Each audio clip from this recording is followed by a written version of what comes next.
Si vous transformez la peur, vous allez transformer le monde. La peur, c'est le poisson qui vous dissuade de poursuivre vos rêves, qui vous fait croire des mensonges lorsque la vérité est sous vos yeux, et qui vous empêche d'aimer pleinement. Tout ça pour soi-disant vous protéger. Du stress à l'ancienneté, jusqu'à la panique et même la terreur. La peur s'est introduite dans tous les recoins de votre vie. Son omniprésence l'a rendue invisible à vos yeux et vous rend donc impuissant face aux conséquences à venir.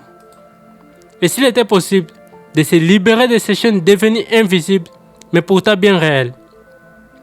Ni Donald Watts, un notaire pas comme les autres, prétend avoir communiqué avec Dieu et avoir découvert les remèdes contre la peur. Peut-être que c'était bien Dieu ou peut-être que c'était juste son imagination. Mais dans tous les cas, ces découvertes ont le potentiel de vous rendre votre vie.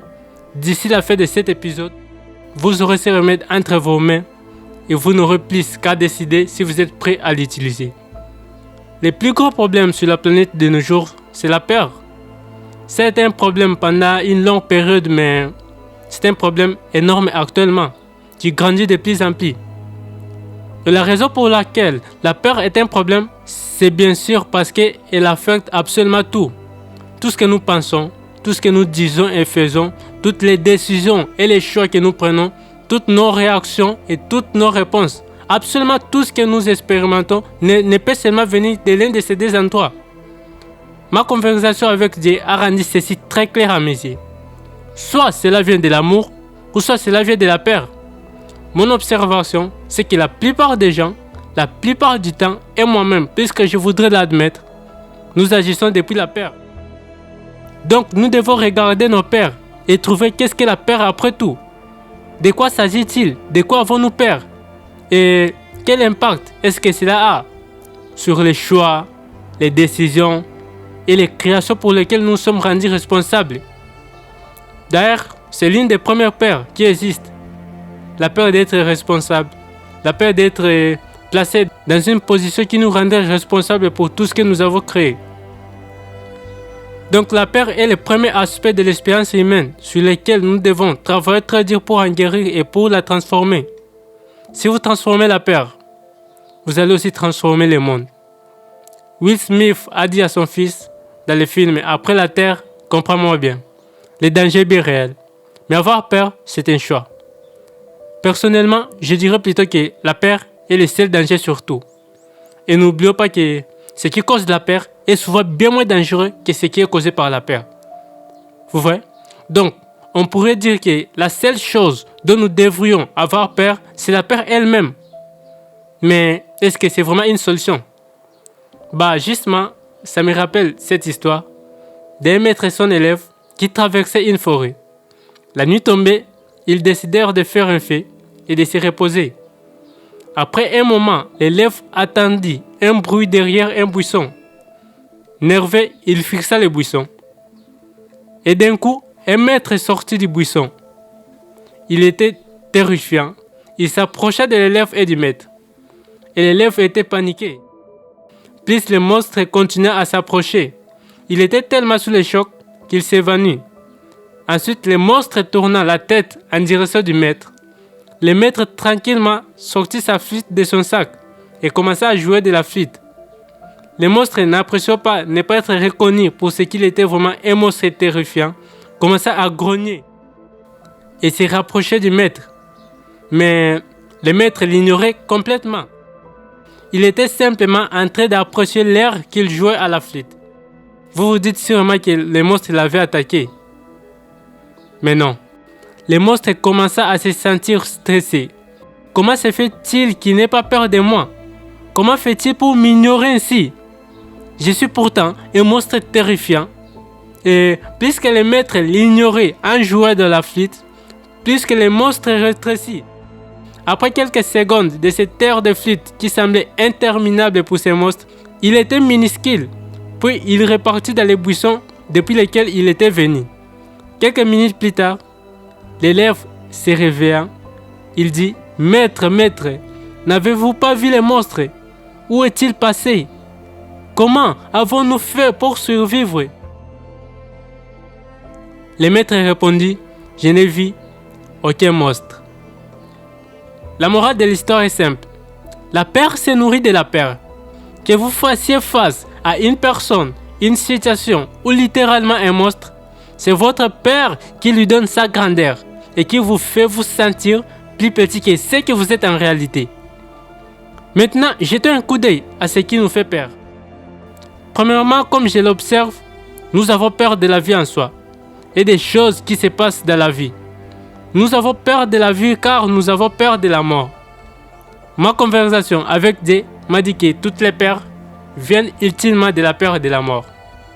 Si vous n'avez pas peur de mourir, alors vous n'avez pas peur de vivre. Mais comment pourriez-vous ne pas avoir peur de mourir?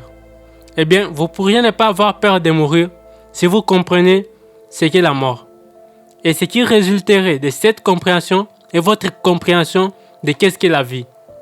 Ce livre merveilleux, Conversation avec Dieu, un dialogue hors du commun, explique tout ceci avec un niveau extraordinaire de détails. Il parle du moment de notre mort, le processus de la mort en soi et la raison pour laquelle nous expérimentons la vie en tant que qui nous sommes sur cette planète. Je suggère à celui qui voudra en savoir plus sur ce sujet, en particulier de lire ce livre. C'est très difficile, après avoir lu ce texte, d'avoir peur à un niveau profond de mourir. Et quand cette peur s'en va, comme je l'ai dit ensuite, la peur de la vie disparaît également. Nous n'avons plus peur de rien, ni de personne, parce qu'il y a une très bonne raison à cela. Toutes les peurs sont basées sur l'idée que nous avons besoin de quelque chose. Qu'est-ce que la peur vraiment? Vous pouvez vous poser une question qu'est-ce que la peur vraiment? Vous voulez savoir qu'est-ce que la définition de la peur? La définition de la peur, c'est l'idée que nous n'allons pas être capables d'avoir quelque chose dont nous pensons avoir besoin. C'est aussi simple que ça. La personne qui n'a besoin de rien n'a peur de rien. Si je n'ai besoin de rien de votre part, je ne vous crains pas. D'une certaine façon, si je ne pense pas que j'ai besoin de ma propre vie, si je ne pense pas que j'ai besoin de cette version de la vie, de cette forme physique en particulier, eh bien, je n'aurai pas peur. Même si vous voulez me tuer, alors je n'aurai vraiment rien besoin de vous. Je n'aurai même pas besoin que vous ne me tuiez pas. Vous voyez? Cela crée une véritable intrépidité. Et pour ceux qui ne comprennent pas les termes intrépidité, c'est l'audace face au danger. Et la plupart des maîtres spirituels résident à cet endroit. Un endroit qui est totalement dépourvu de peur.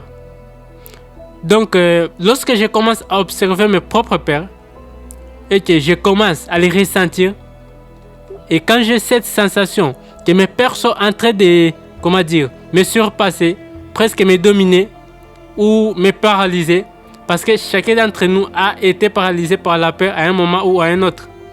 Certains d'entre nous, plus que nous souhaiterons l'admettre. Lorsque j'en arrive là, je me demande sérieusement de quoi est-ce que je pense avoir besoin. Quelle est la chose dont je pense avoir besoin là? Parce que la peur, c'est un besoin qui se présente. Vous savez maintenant tout ce que vous avez à savoir pour faire partie des meilleurs marketeurs, des meilleurs vendeurs, des meilleurs politiciens et même des meilleurs amants. Parce que même en amour, la peur est souvent plus forte que l'amour.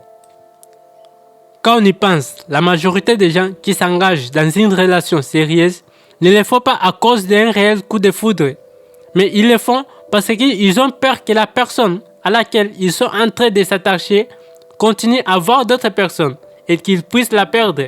Vous voyez? Et donc, perdre ce dont ils pensent avoir besoin. L'être humain n'a en réalité besoin de presque rien pour bien vivre. Si vous vous en rendez compte, vous n'aurez plus peur. Et vous ne serez donc plus manipulable.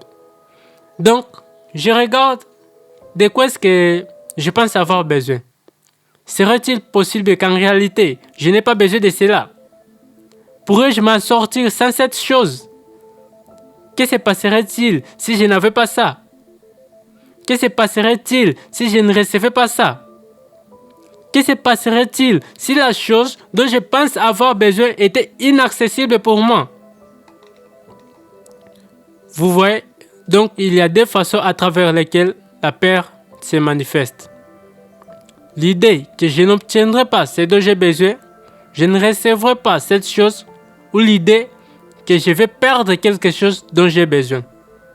Je l'ai maintenant, mais je vais la perdre. Et le plus souvent dans l'expérience humaine, cela se présente pour ce que j'en ai observé dans les relations.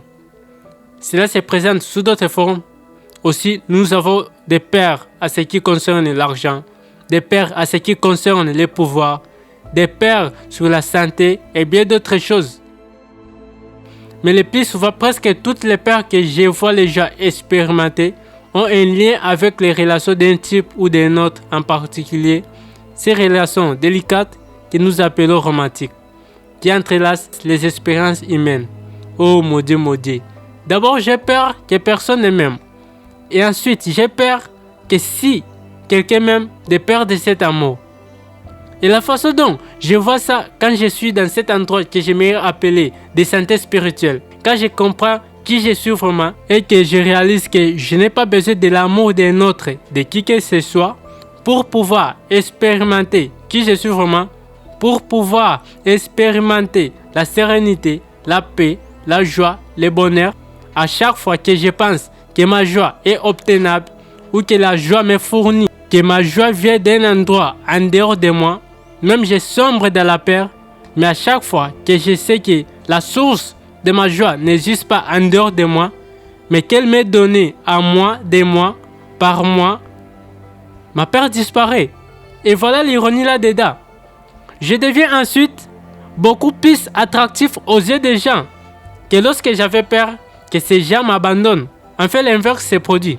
Vous voyez, les gens sont attirés à moi parce que tous les gens sont attirés par les personnes qui sont fermes et fortes, pas arrogantes, mais conscientes et qui sont enracinées profondément en elles-mêmes, parce que personne n'aime qu'on ait besoin de lui. Parce que si je ressens que tu as tant besoin de moi, alors ma prochaine peur sera que je ne peux pas te donner ce dont tu as besoin. Et c'est pour ça que je te perdrai. Vous voyez? Donc les gens qui se présentent au monde comme sereins, en paix, joyeux et heureux de façon unique, ce sont les gens qui sont complets. Ils ont compris. Ce sont des gens qui sont conscients que leur bonheur, leur joie et leur paix viennent de l'intérieur. C'est le mot que nous attendons de tous les maîtres spirituels et on les lit dans tous les livres spirituels. Mais cette expérience est atteignable. Nous pouvons la trouver et nous pouvons y aller. Si vous épuisez votre confiance dans les regards des autres, que se passerait-il lorsque vous ne serez plus au centre de l'intérêt? Sachez en plus que vous ne l'avez jamais vraiment été, car chacun a son propre centre d'intérêt. Si vous puisez votre amour propre dans l'amour qui vous est donné, que se passera-t-il lorsque cet amour sera repris? Sachez en plus que même si vous êtes une pomme bien mûre, il y aura toujours quelqu'un pour ne pas aimer les pommes. Et si vous puisez votre bonheur dans les éléments extérieurs, vous ne serez tout simplement jamais heureux. Car vous trouverez toujours quelque chose pour lequel vous inquiétez. C'est ce que je pensais être notre voyage spirituel. C'est le chemin vers la transformation. Ce mouvement qui nous éloigne de la peur. Un grand maître m'a dit une fois, il y a des années, appelle tes peurs aventures. Quelle superbe pensée. Peu importe ce dont vous avez peur actuellement, réalisez cela premièrement, ce n'est pas réel. Vous êtes en train d'inventer tout ça. Et deuxièmement, si la chose dont vous avez peur finissait par arriver, vous et moi serions toujours ici demain. Ça ne ferait en réalité aucune différence. À part si bien sûr, vous ne seriez pas là demain. Ce qui ne ferait donc absolument aucune différence. Vous voyez? Et troisièmement, si vous êtes capable d'appeler vos peurs aventures, vous attirez à vous une énergie qui guérira la peur. L'énergie de l'enthousiasme. L'énergie d'être inspiré par la vie elle-même. Si vous vivez votre vie remplie d'inspiration et d'enthousiasme, rapidement, il n'y aura plus rien de quoi avoir peur. Et cela deviendra une grande joie, comme cela a toujours été censé l'être. C'est comme ça que je vois les choses. Si cet épisode vous a plu, n'oubliez pas de vous abonner et d'activer la cloche de notification pour ne rater aucune de mes prochaines vidéos. On se dit à la prochaine.